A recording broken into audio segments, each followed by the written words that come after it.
Welcome to another edition of Heavy Live with Scoop B on Heavy's network of different Facebook pages. We are live on just about every Heavy Live sports programming. We are on Heavy on Eagles, Heavy on Cowboys, Heavy on Lakers, and everywhere in between. I am Brandon Scoop B Robinson, host of the pod, and we got a special guest, the man, the myth, the legend, Tiein Eagle. What's going on, sir?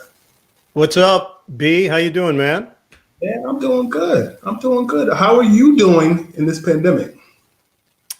Doing well. Back to work, obviously, with the NFL. I was down in the bubble for the NBA for the seeding games, then back in Brooklyn calling playoff games. Not quite the workload that I'm accustomed to. Great to have the action back. What I miss is the interaction. That cannot be replaced. That cannot be simulated. Doing these games in the NFL, of course, you've got the actual games to cover, but it's not the event that it would normally be. The fanfare isn't there, the buildup, the sounds are not quite the same, the ambiance is not quite the same, but you've got the games, and right now we're calling the games. CBS Sports Network, as well as Yes Network, as well as you mentioned, TNT, the Turner Broadcasting. During the bubble, I noticed that. I noticed that you were doing some Nets games. You were doing some stuff in the bubble. Yep. The thing that kind of, I didn't text you about this, but it kind of struck me was like, did they expedite your quarantine process because you were in the bubble? Like, how did that work where you went from the bubble to the broadcast in Brooklyn? Like, how busy was your scheduling in that portion of the opening games? Yeah, schedule was definitely packed. I ended up spending 20 days down in Orlando, did 10 games in 20 days, and it was fantastic. I mean, I don't even want to beat around the bush here. It was just great to have the activity again, and I do think it provided a lot of entertainment, and it gave people something to look forward to.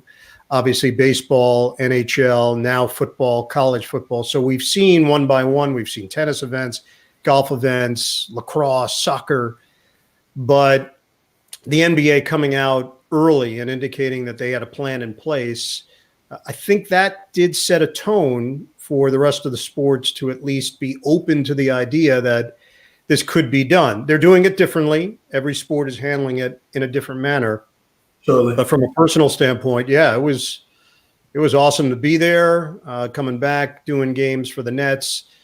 Obviously, their hope was that they could be a little more competitive against the Toronto Raptors. That was not the case, but a lot to look forward to and a lot of excitement and anticipation, as you know, B, is building about this Nets 2021 team whenever that season actually begins.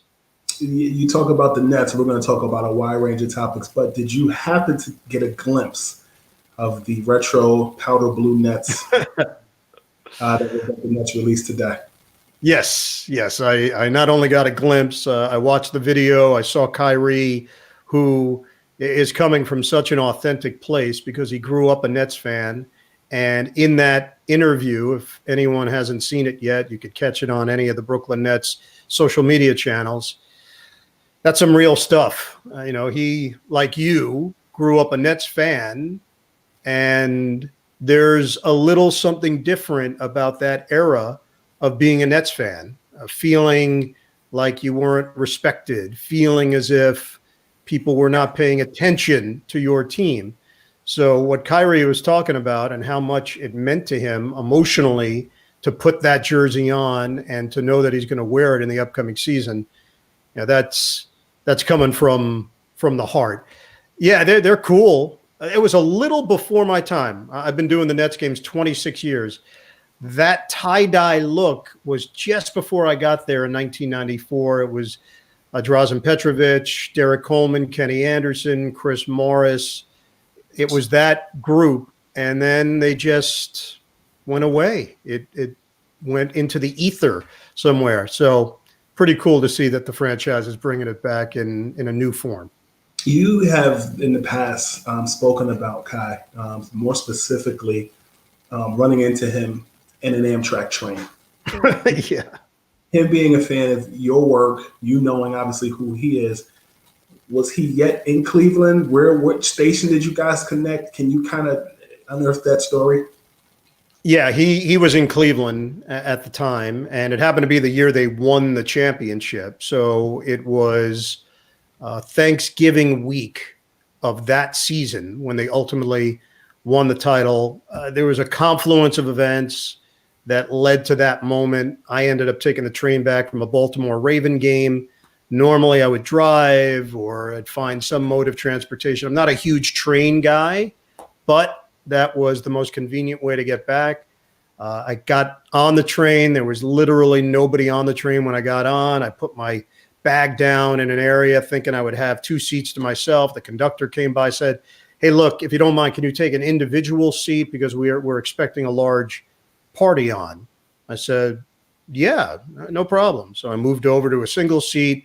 We stopped in Delaware, nothing. I'm still sitting there. There may be a smattering of 7 people on the train. Right. We get to Philly. I'm watching something on my device, and I look up, and the Cleveland Cavaliers are getting on the train one by one. They're getting on, and it's Richard Jefferson, it's Chris Anderson, it's Kevin Love, all of them. They're just getting on. LeBron. I'm like, what is going on here? So I'm just sitting there. Richard is sitting in the front of the train, so I didn't want to bother him and get up. I just assumed I'd wait till I get to my stop. I'd exit that way. I'd tap him on the shoulder, and we'd be good to go.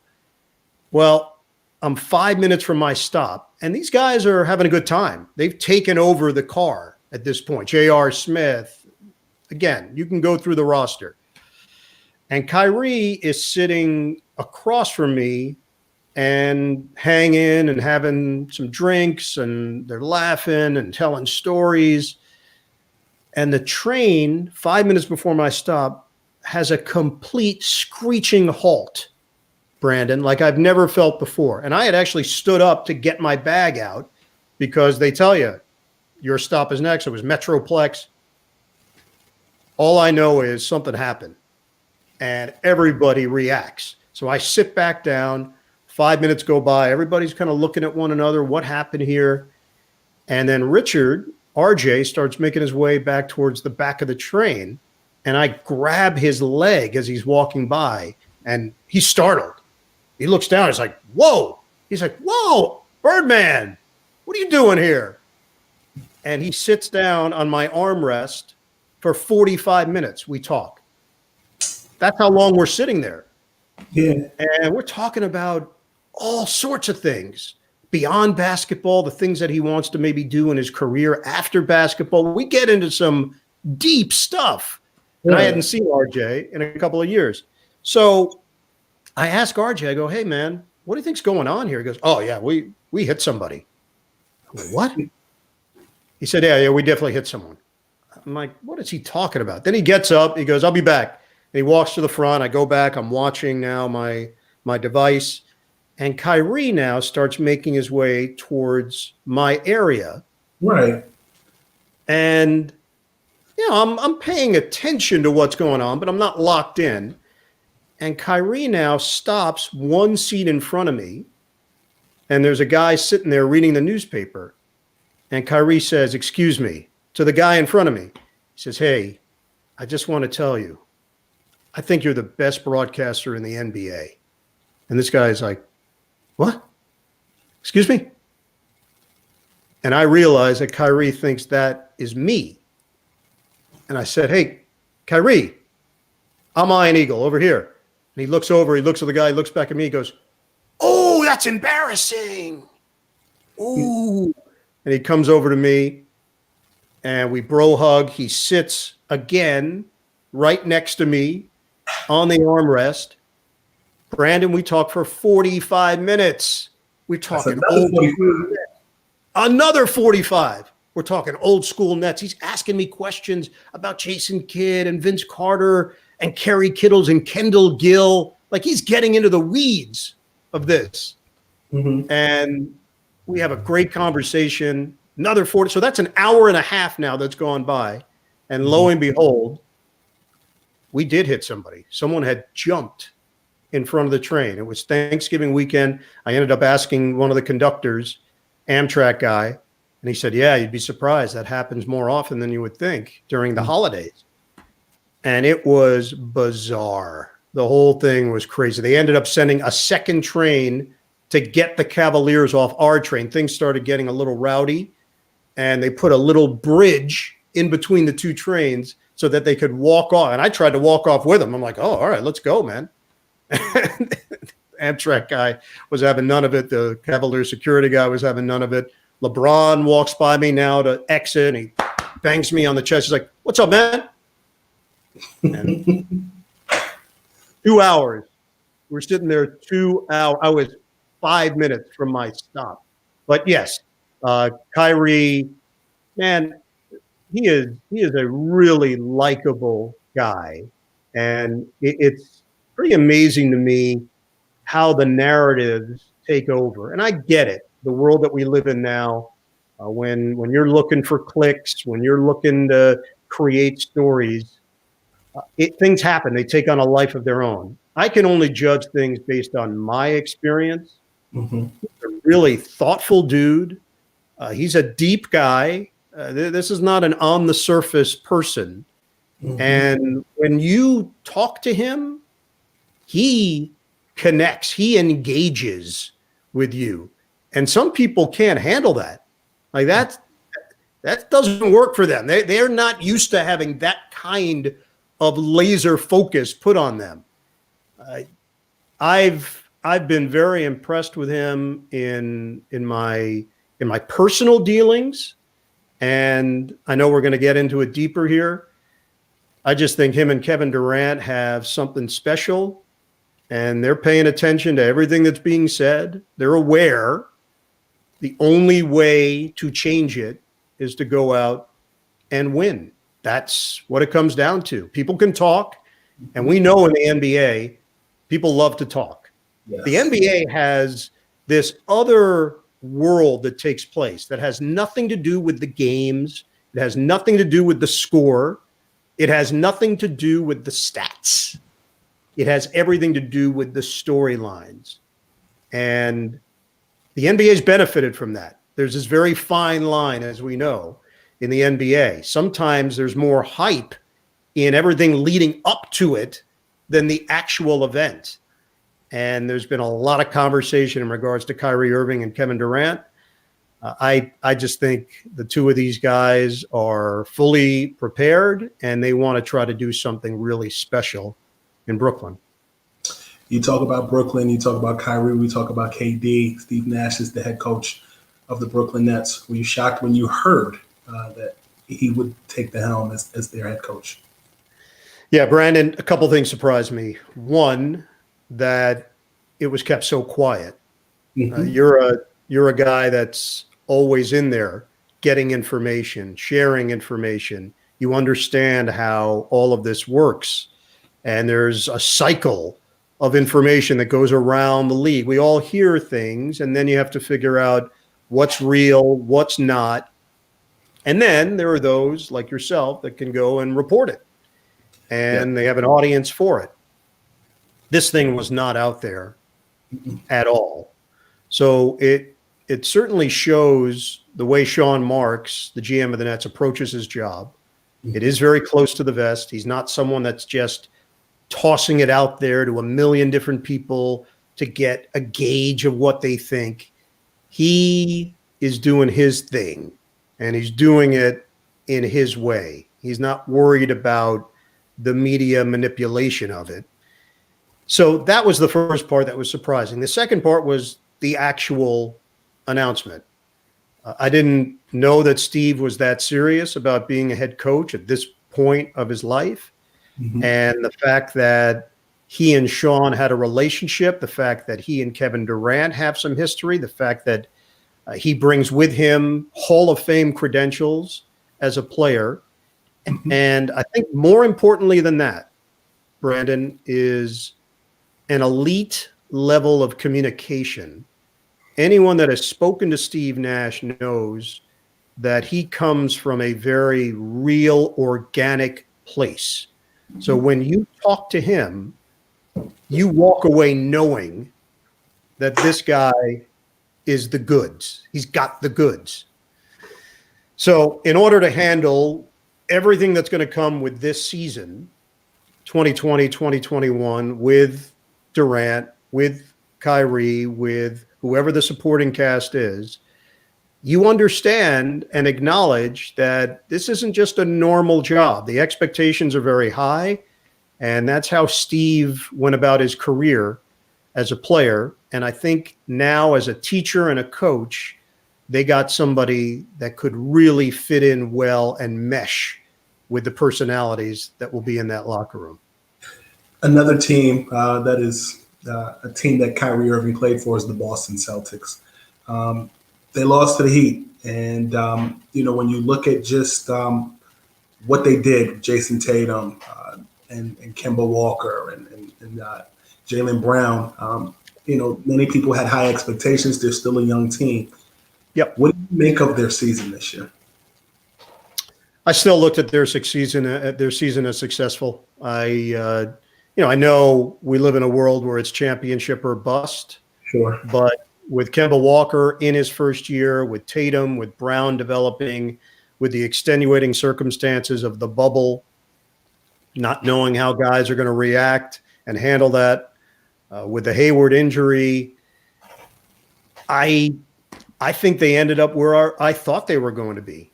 That's pretty much how I saw them this season, as a conference semifinalist. Now we found out more about Miami, how tough they are, how well coached they are, how exceptional a player Jimmy Butler is. So maybe we need to flip the perspective and give credit where credit is due with the Miami Heat, and not automatically lay blame that the Celtics just came up short or didn't live up to expectations. I still think they have a very bright future. I like their pieces a lot. I know a lot has been made regarding Kyrie and whatever happened there, and that's part of this narrative that I talked about earlier. I can tell you how many people, Brandon, reached out to me from the New England area after the Nets acquired Kyrie, and the reaction was always, you watch, you'll see, like a lot of that.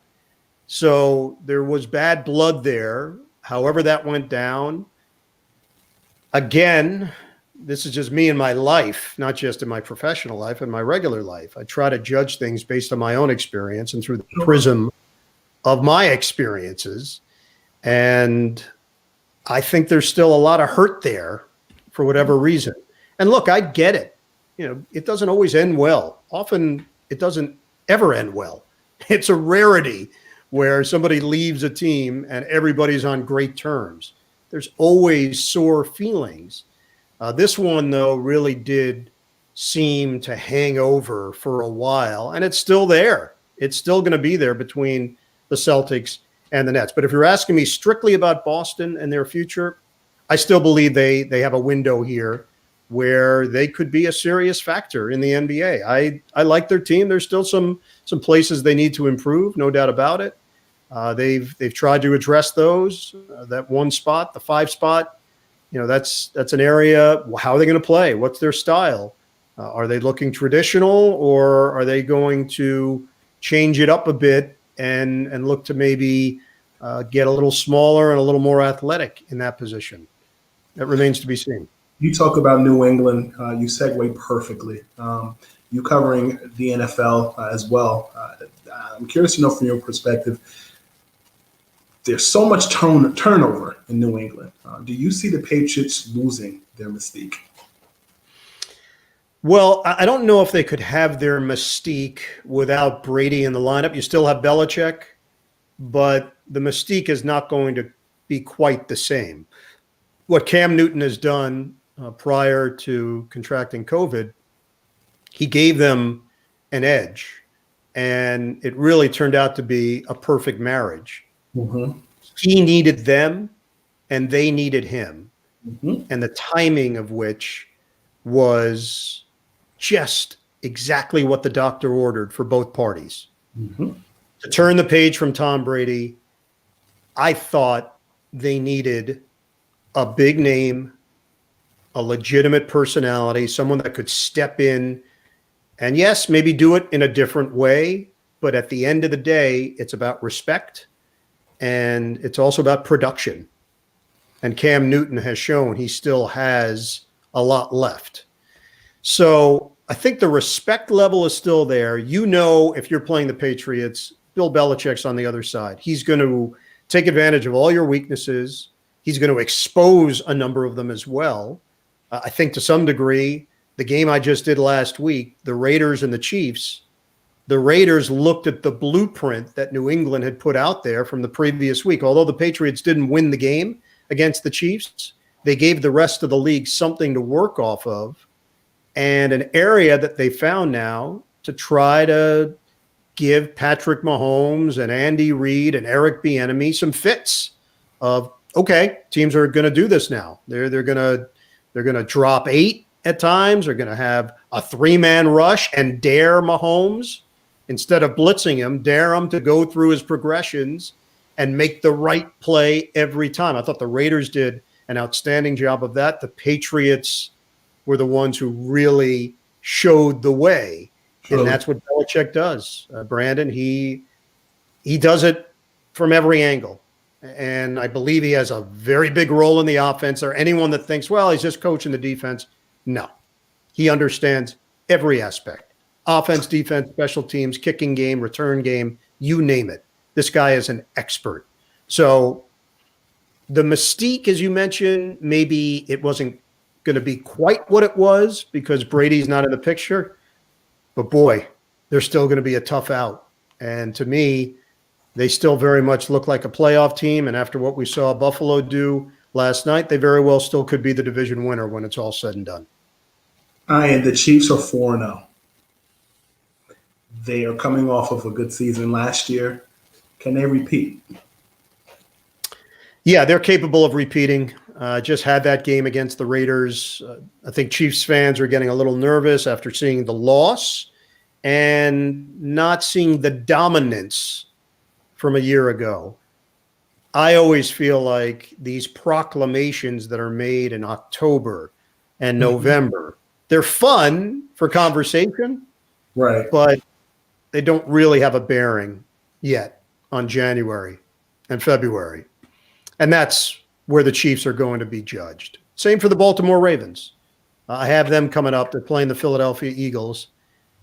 They're not going to be judged on what they do now. Lamar Jackson's going to be judged on what he does in the playoffs. There's no getting around it. Kansas City, yes. I think they're better defensively. They didn't show it against the Raiders, but I do think they're better defensively, more consistent than we saw, even though they turned it on last year in the postseason.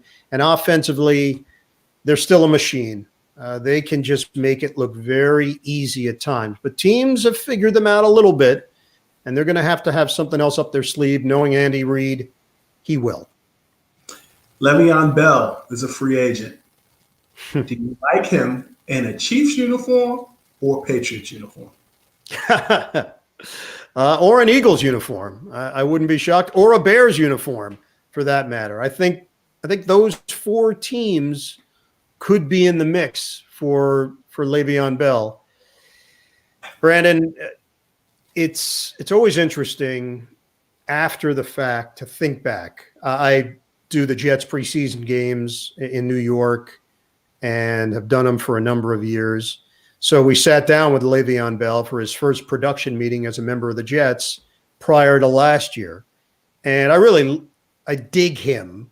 His personality, if you meet him, you can't help but like him. He's a pretty upbeat, positive guy. Now, I'm not there behind the scenes. And by the way, I want to say the same thing in regards even to the Nets or NFL. Broadcasters that will tell you that they know an athlete really well, there's limitations to that. And, fans, I get it. You're gonna see what's being portrayed. and you're usually going to latch onto that as your compass for figuring out what you think an athlete is all about. You never really know. Mm-hmm. So with Bell, I really do like the guy. I've enjoyed talking to him in our production meetings. I don't know behind the scenes how all of that was going. It didn't seem to be going well between Adam Gase and Bell and the organization. He wanted out. They wanted him out. And they both got what they wanted. He's going to get his money as well. The Jets are going to be hit on their salary cap, but they get to start over, and maybe they make an example of him and try to set the tone moving forward for the kind of guys that they want in their locker room. Can he still help a team? I think so. The problem is, Brandon, we just haven't seen the production. The Jets' offensive line was terrible last year. It hasn't been much better this year. So is it fair to judge him solely off that? If he gets into a good system, I think he still has some gas in the tank. He's not old by any standards. He was off a year, so the mileage is actually lower than it would have been because he took that year off in the contract dispute. One thing we've learned from this whole thing, B, the Pittsburgh Steelers know what they're doing. They have an understanding about all of this works. Everybody was rocked when Antonio Brown got dealt, or when they wouldn't deal with LeVeon Bell on his terms. And they've come out the other side undefeated. They're very good in both of those areas, wide receiver and running back. They're making very cogent decisions, smart. Mm-hmm. So maybe that's what we have to take away from all this, that Pittsburgh Steelers may have a little bit of an idea of how to do this, and there's a reason why they've been so consistent through the years. Tell me something, or as my late grandmother would say, learn me something. The Dallas Cowboys are the talk of the town because of the injury to Dak Prescott. What do you make of Andy Dalton filling in for Dak? Yeah, that was terrible. Obviously, you just feel badly for anyone that goes through something like that. I'm not even talking about the contract situation or any of that. I'm just talking about him as an individual. That was hard to watch. And I just hope that he can come back better than ever. And hopefully it's with the Dallas Cowboys and this becomes a distant memory and they work out a deal. And this is just a small chapter in the career and life of Dak Prescott. Andy Dalton. I did a bunch of Bengals games over the years when they were rolling along. Marvin Lewis won a lot of games in Cincinnati. People tend to forget that. He never won the most important games in the playoffs, but he won a lot of games. Andy Dalton always struck me as someone who was completely prepared, very well respected in the locker room because of his work ethic, because of his preparation, because of his smarts. And similar to Ryan Tannehill, he had more success than Ryan had when Ryan was in Miami. And he had more success in Cincinnati, multiple playoff appearances. I do think this could be a really interesting next chapter for him. We tend to write people off in sports. It's just funny how it works. And in football in particular, look, I play fantasy football. I've been in the same league for 29 years. Wow. Same bunch of guys in the league. How many guys? It's a 10-team league. Okay. And some younger guys through the years have come through, brothers of guys in the league, sons of guys in the league. So it's been cool how it's evolved. Mm-hmm. But for the most part, we've had the same core group for 29 years. And my point in regards to fantasy football, as great as it is, because it is a lot of fun and it gives you a new perspective and it forces you to watch the whole league and pay attention. One of the downsides, though, is we just write people off. If they can't help you in fantasy, if they're not showing up on a waiver wire, we're somehow under the impression that they're just not in the league anymore. Andy Dalton can still play, in my mind. Yeah, I think you're right. I think when you look at Andy Dalton, I think he's a diamond in the rough. there are worse people that they could have signed, but I thought it was smart that they signed him in the offseason, who knew that this was going to be the case, though. Yeah, they got an experienced backup and someone who's been through the ringer and who's hungry. The guy wants to show that he's not done. What Tannehill has done in Tennessee has been remarkable. To write that kind of next chapter for himself. The Titans are a really good team. We saw that last year. That was not a flash in the pan. They're for real. They need to be taken seriously in the AFC. And a lot of that has to do with Tannehill, with his improvement, with his maturity, with the confidence that he's infused in that offense. And Mike Vrabel, he brings a real sense of conviction to the job. Dallas, I don't know what their story is going to be. But if you're asking me, can Andy Dalton be successful? I think the answer is yes. Tony Romo is your CBS Sports broadcasting partner. He's kind of become like the face of the broadcasting crew in a lot of respects as a color commentator, although I think you are the cream of the crop when it comes to play-by-play. Appreciate it. Respect. But when you talk about Tony Romo as a broadcaster, when you first heard Tony Romo from then to now, were you shocked at his impact from the minute he walked in the door? I was shocked at the impact because it's not that easy to make that kind of strong impression right out of the gate. Normally it takes a little time. You feel your way through it. I've worked with so many different broadcast partners throughout my career. I know the process. And he was fortunate. He had Jim Nantz with him in the booth. So he stepped into a situation that was probably going to succeed. The level of which it happened so quickly was the surprising part. And a lot of that has to do with him. He is really comfortable. He is really natural. It's a funny thing when the camera goes on and we could analyze this and talk about it, but the reality is everybody's different. Some people become something different when the camera goes on. Some people don't have the right energy or they just can't get comfortable.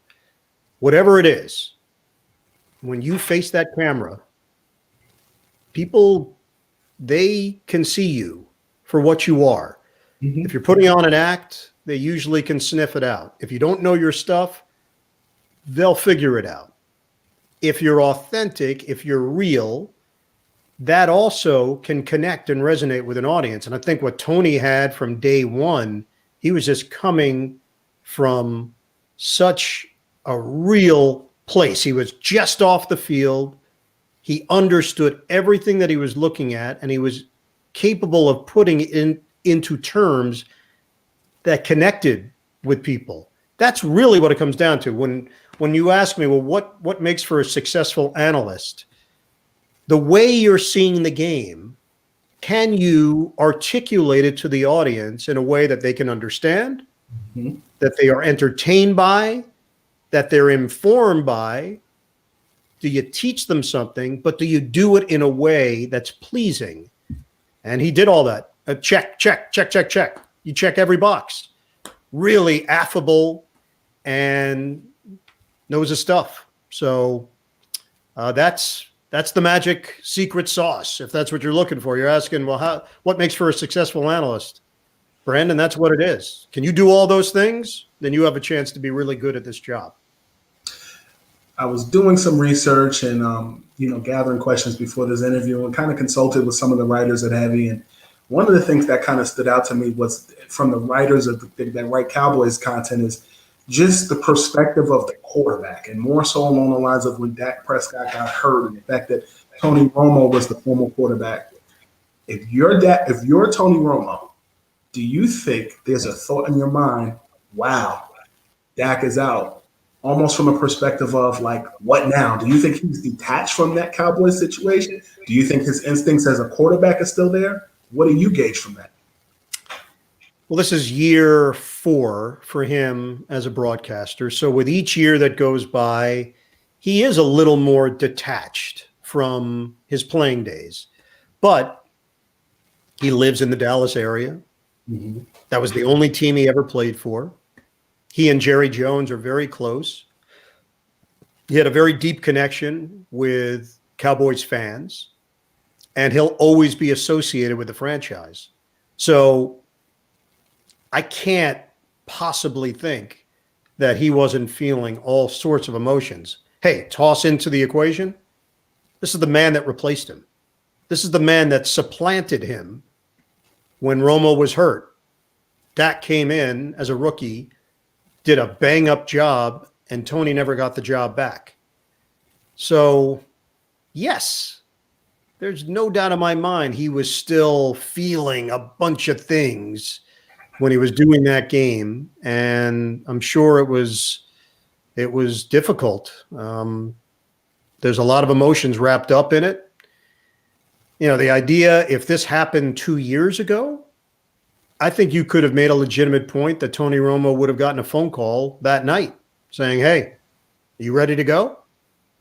But with each year that goes by, that becomes a more distant memory, and it becomes more unrealistic that he could come back and play at the level that they would require of him. Not saying that he couldn't, but I think even Tony would admit, hey, look, I'm not ready for this physically to go out there and do it.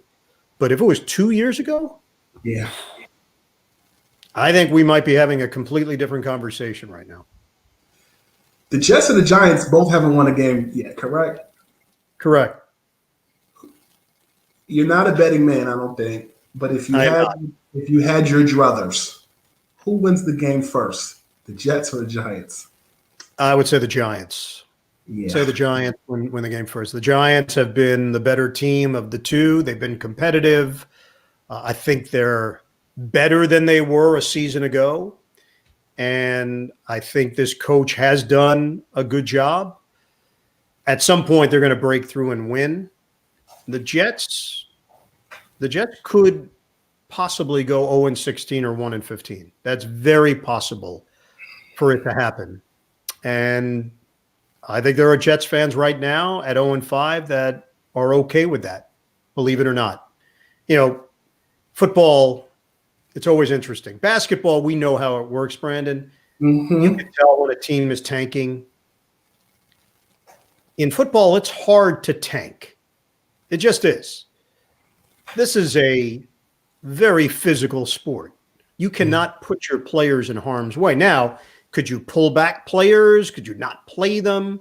Mm-hmm. You could, but in the NBA, you could limit someone's minutes. You could change the rotation. NFL, it's hard. If the goal now for Jets fans is to not win a game and hopefully draft Trevor Lawrence, I think there are a large faction of Jets fans that would say, you know what? I'm okay with that. If you're telling me that's the guarantee at the end of this thing, they might be okay with a fresh start. And it's unfortunate for Sam Darnold. This might have to be similar to a Ryan Tannehill or maybe even an Andy Dalton in some way. Mm-hmm. He may have to go somewhere else in order to be successful. It just may not be in the cards for him in New York. Now, maybe they see it differently, and maybe Joe Douglas, the GM of the team, sees Sam as the building block. And I certainly wouldn't put the blame on Sam. They just haven't had a very good team around him. That collection of wide receivers is, unfortunately for the Jets, the worst in the NFL at that position. So he's not getting a lot of help. There's been no running game. The offensive line has been shoddy. It's been hard. A lot of hurdles. We'll see. I think it's probably going to be a fresh start for this organization during the offseason. GM stays. He gets to pick a coach. He gets to pick his players. He gets to start a new clock on this team and whether or not they can get to a credible place in quick order. Daniel Jones, next season, next to Saquon Barkley, do they run the tables like Kyrie and KD will next season? Yeah, I wouldn't go that far. They have a long way to go. I think Daniel has talent. He's certainly fearless. I've seen him create plays based on his athleticism and his gumption. He looks the part. He's the prototype. Similar to Sam, I do think he needs more help. The Saquon injury was devastating. I was in Chicago when it happened against the Bears. And, this season at the very least, Brandon, should have been a time to see the two of them together and get a 16-game understanding of what they could be down the road. And now that gets pushed to another year. So I'm going to stick with what I said earlier. I do think they're better than they were. I do think it's trending upwards for the Giants, but at some point they got to win some games and they have to show it, and not just for the fans or for the media, for themselves. Sure. They need it for themselves. They need some validation to remind themselves of why they're working so hard and if that hard work is paying off. They've worked hard enough and they've played just about well enough to get a couple of wins. A few more questions. Your son is now a play-by-play guy in LA covering the Clippers. Yeah. You guys did not get a chance to actually cross paths this season with the Clippers and the Nets because of COVID, correct? We did cross paths when I had a couple of Turner games. I had 2 Clipper games on Turner. So one in Philly, one in San Francisco, which strangely enough was the last game before everything got shut off for Tuesday night NBA TNT. Wednesday night, the next night is when everything went haywire, and that was the end of that. But no, we did not have Nets Clippers where we were in the same place. The Nets and Clippers did play in the seeding round in the bubble. I was physically in the bubble in Orlando. My son, Noah, was in a small studio in LA calling it off a monitor. You and I go way back to the Nets days when I was doing radio and you were doing television, and I was also a camper at your Bruce Beck Iron Eagle Sports Broadcasting Camp. Jared? How old were you, Brandon? Like 15, 16. And how old are you now? Do you divulge your age? I did 35. It's public knowledge, 35. We're talking about 20 years. Yes. I've known you 20 years.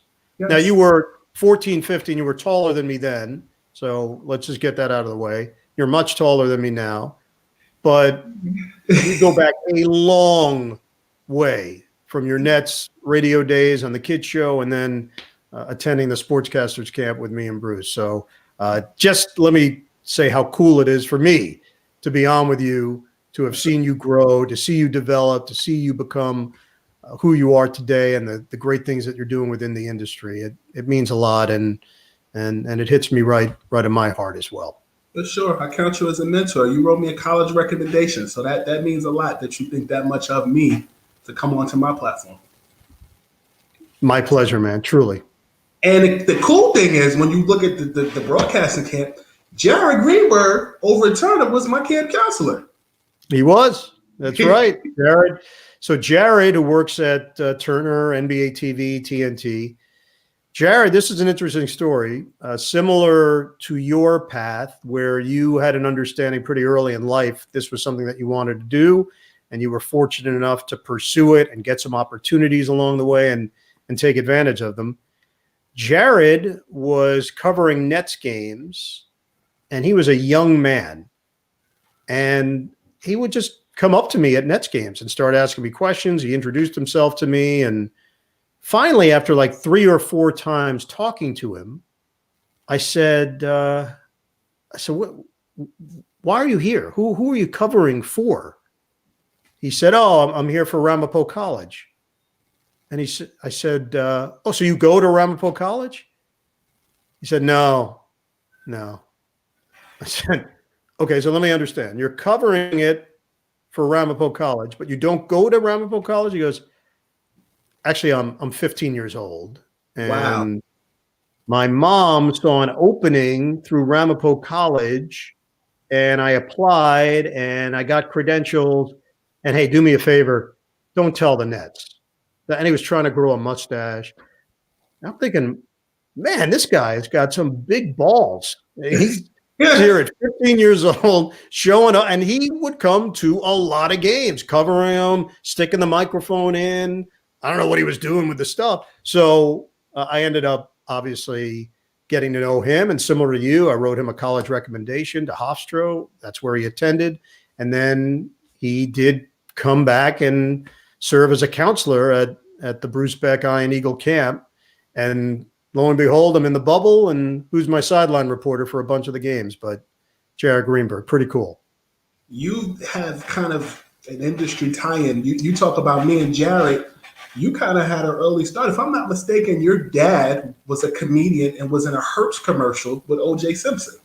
That is true. Yes, yes. Stand-up comedian. He did about 50 commercials over the course of his career. That one was fairly famous. Another one that really put him on the map was Xerox commercial. Played Brother Dominic. It debuted in the Super Bowl. It's still listed as one of the top 10 commercials in Super Bowl history.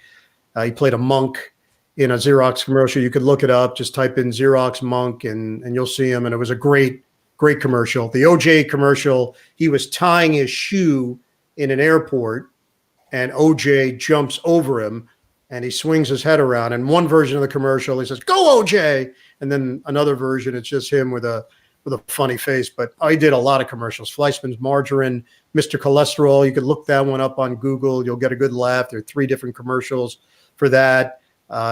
You name it.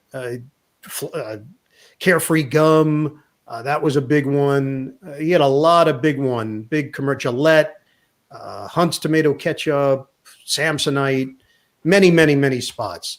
But yeah, I was around it my whole life, Brandon. My mom was a singer and an actress, and I just understood that this was something you could do in your life. You could do something that was unconventional. My parents were all for it. When I told them I wanted to be a sportscaster, they said, "Well, that's what you'll do." And I was 8 years old. So when you're told that at a young age, then you believe it. Sure. You in the WFAN days, you on your rise and your climb. I've heard many versions of the story of WFAN. So one day going on the now defunct Sports Channel. I remember Sports Channel before the Nets were on Fox Sports New York. Would a position like that or that trajectory be possible today?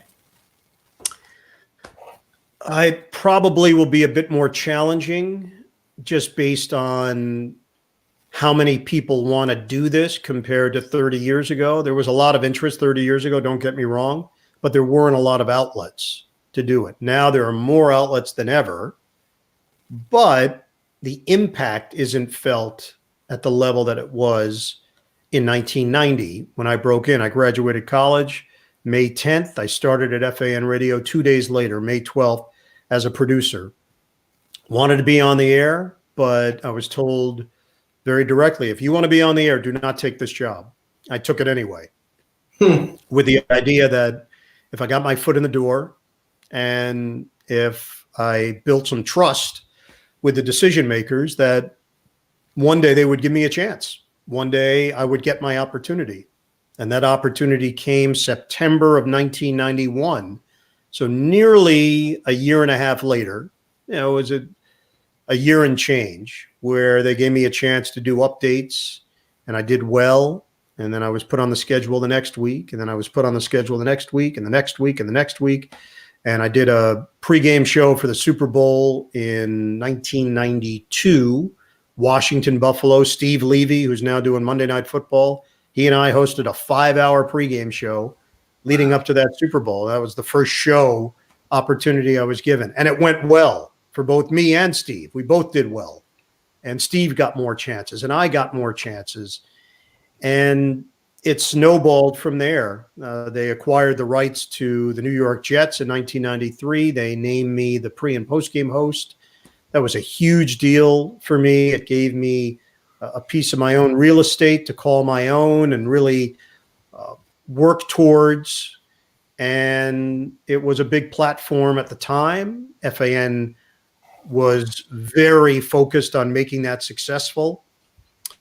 And then the Nets job came around 1 year later in 1994. I did 1 year of radio, moved on to TV the next year. CBS 3 years after that. The Jets play-by-play job 2 years after that. So it all happened in a domino effect. And I was very, very fortunate.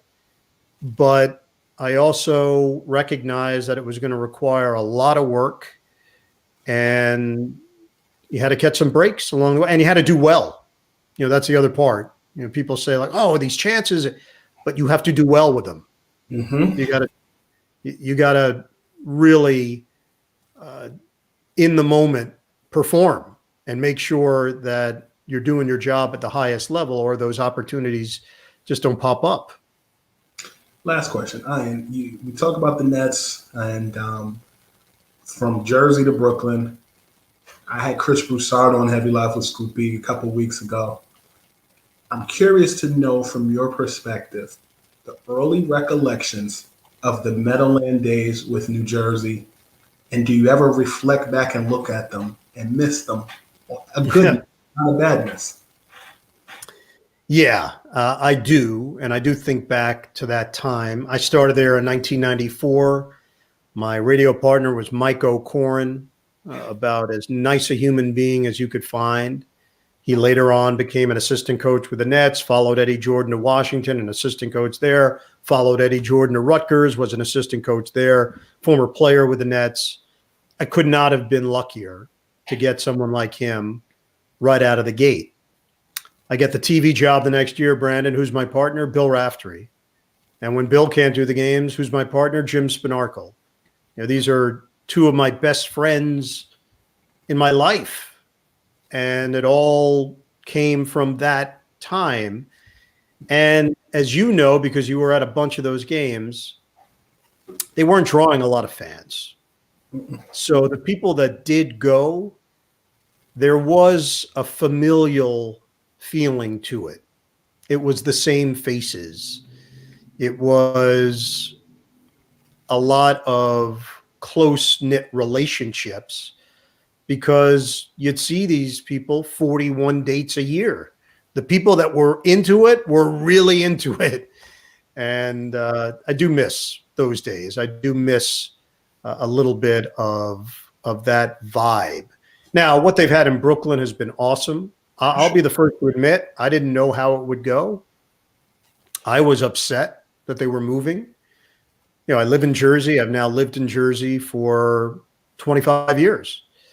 And I moved here because I was doing the Nets, and my wife was from Jersey, so it just made sense. But my two kids, this is all they know. They're Jersey people. So when they were moving to Brooklyn, and my first thought was, why? They can make this work. They could be successful here in New Jersey. Ultimately, it turned out to be the right move. Mm-hmm.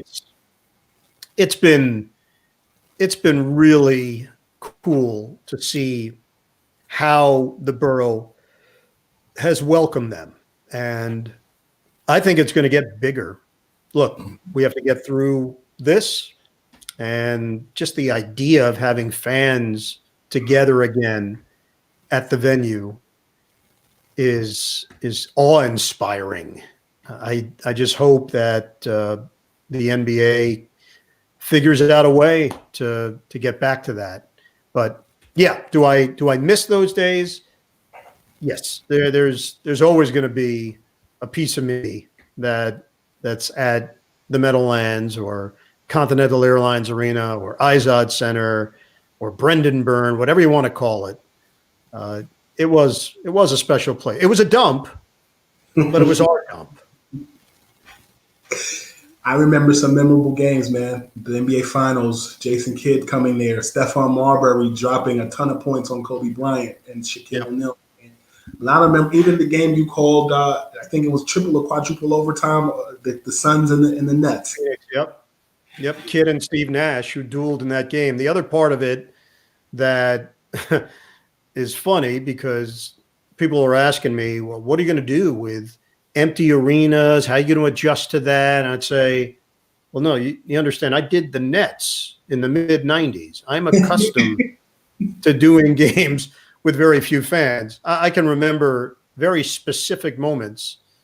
There were people sitting behind me at a game, and I got the headset on, I'm calling the game, and I could literally hear their conversations. And it was a married couple, and they were talking about their vacation plans to Aruba. And we go to commercial break. I take the headset off. I turn around. I face them. I said, hey, good call on Aruba. Really beautiful. And they look at me like, what? You heard that? I was like, also, Aunt Eileen, you should bring her. Bring her. I'm like, you heard that too? I heard everything. I could hear every conversation. There was nobody there.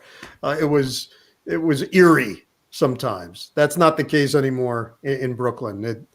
It's been pretty wild to see just how the different ambiance has taken over, and now that's become associated with the Nets and with Durant and Kyrie. If we could get back to a place where we have fans in there, man, I think it has a chance to be really unique. I'm looking forward to hearing you say that's a man's jam by Kevin Durant. I'm practicing, man. I'll say it in front of the mirror. I'll get myself ready. Yeah, we just want to see KD come down the lane and throw one down. I'm just excited to see him play. Yes, sir. And I can tell you this, Brandon, in just my experience this year with Kyrie, he played 20 games. 20.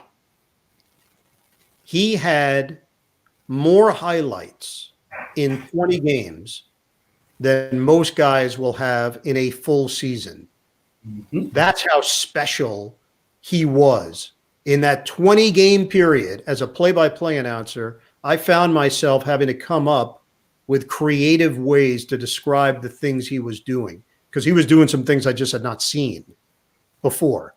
That's how gifted a player he is. You take that, you take Kevin Durant, you put it together, and sky's the limit. Look, I'm not one to say, oh, they're an instant contender for an NBA championship. We don't know what the season's going to look like. We still don't know what the supporting cast is going to look like. I do know in the NBA, you better have supreme talent. If you're going to go to that next level, what we saw from the Nets 2 seasons ago was a lot of fun. They overachieved. They made the playoffs. They galvanized the fan base, and they got people excited again about the Brooklyn Nets. But there was a ceiling to where they could go. You have to have real major talent if you're going to win an NBA championship in this day and age, as we just saw. And they, with those 2 guys, now can get in the conversation. And if they have the right pieces and this thing goes the way that they hope it could go, there could be some fun times along the way in Brooklyn. And we'll leave it there. Iron Eagle, Yes Network, CBS Sports. Catch him on all platforms. He doesn't have social media, but he is on Twitter. Not that you know of, Brandon. That doesn't mean I don't have it. Just means I know you have it. You have a. I don't know if it would be considered a burner because you don't have an actual one that we know of. But yeah, I don't have an actual one. Sure. That's how I roll, man. That's how you roll. Thank you for your time, sir. Brandon, thank you. 20 years. I mean, that's the number I'm going on. We've known each other 20. I've known you more than half your life, man. Keep it up. Scoop B, proud of you. Keep doing your thing, and I'll keep paying attention, and I'll keep listening and watching and reading, and we'll talk down the road. And maybe we'll actually see each other again sometime soon, and we'll click elbows or touch feet. We'll do something. Thank you, man. You too. See ya.